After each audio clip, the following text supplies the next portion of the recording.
Sensor বোর্ডে আটকা পড়ছে Toofan. Hello friends, welcome back. আবার ফিরে আসলাম নতুন এক ভিডিও। আজ কথা বলবো সুপারস্টার শাকিব খানের তুফান মুভি নাকি সেন্সর বোর্ডে আটকা পড়ছে। আসলে কি তুফান মুভি সেন্সর বোর্ডে আটকা পড়ছে কিনা তা জানতে হলে ভিডিও শেষ পর্যন্ত থাকতে হবে। তো চলুন ভিডিওটি শুরু করা যাক। বর্তমানে সোশ্যাল মিডিয়া ঢুকলে শোনা যাচ্ছে তুফান মুভি নাকি সেন্সর বোর্ডে আটকে দিয়েছে। আসলে কি তুফান মুভি সেন্সর বোর্ডে আটকাইছে? না, তুফান মুভি সেন্সর বোর্ডে আটকায়নি। এখানে কাহিনী যা হয়েছে তা হলো নারায়ণগঞ্জ গুলশান সিনেপ্লেক্সে নাকি তুফান মুভি টিজ চালিয়েছিল। আসলে গুলশান সিনেপ্লেক্স বলে আপনারা হয়তো অনেকে চিনবেন না যে গুলশান সিনেপ্লেক্স আসলে কোথা থেকে। নারায়ণগঞ্জ আগে সিঙ্গেল স্ক্রিন ছিল গুলশান, সেই গুলশানকে ভেঙে তারা সিনেপ্লেক্সে পরিবর্তন করে ফেলেছে। সেই সিনেপ্লেক্সে নাকি তোমার মুভি টিজ চালিয়েছিল। মানে টিজার বললে ভুল হবে, কারণ এটা কোনো টিজার না, এখানে টিজ বলা হয়েছে। মানে টিজই তারা উল্লেখ করেছে, কারণ যে কটা প্রযোজনা প্রতিষ্ঠান ছিল সবাই কিন্তু টিজই লিখেছে, কারণ কেউ কিন্তু টিজার লেখেনি। এই টিজ দিয়ে তারা সবাইকে খোঁচা দিয়েছে। তারা দেখে যে আমরা কম বাজেটে ভালো মুভি তৈরি করতে পারি, যার কারণে এই মুভিটা নিয়ে কেজিএফ অ্যানিমেলের সাথে তুলনা করা শুরু হয়ে গেছে। মানে এত কম বাজেটে এত ভালো মুভি কিভাবে ডেলিভারি করলো তা নিয়ে কিন্তু এখন আলোচনা চলছে।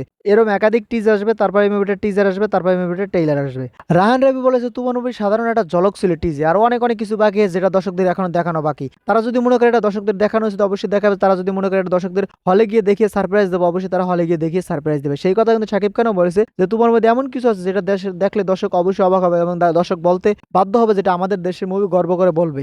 আর এই টিজটা ভালো লেগেছিল গুলশান সিনেপ্লেক্সে, তাই তারা কি করলো, তাদের শোর বিরতি মানে যখন ইন্টারভেল আসলো তখন তারা এই টিজটা চালিয়েছিল। সেই টিজটা আবার কেরা জানি ভিডিও করে সোশ্যাল মিডিয়া আপলোড করলো, সেখান থেকে সেন্সর বোর্ডে কেরা জানি আবার পাঠিয়ে দিল। সেই টিজটা দেখার পর সেন্সর বোর্ড থেকে আসে যে এই মুভিটা যারা এখন তারা সারপোর্ট দিতে দেয়নি, সেই মুভির টিজটা তারা কিভাবে টিজারটা তারা কিভাবে চালায়, তখন এটার ব্যাখ্যা আসলে যে এটা কোনো টিজার না, এটা টিজ ছিল।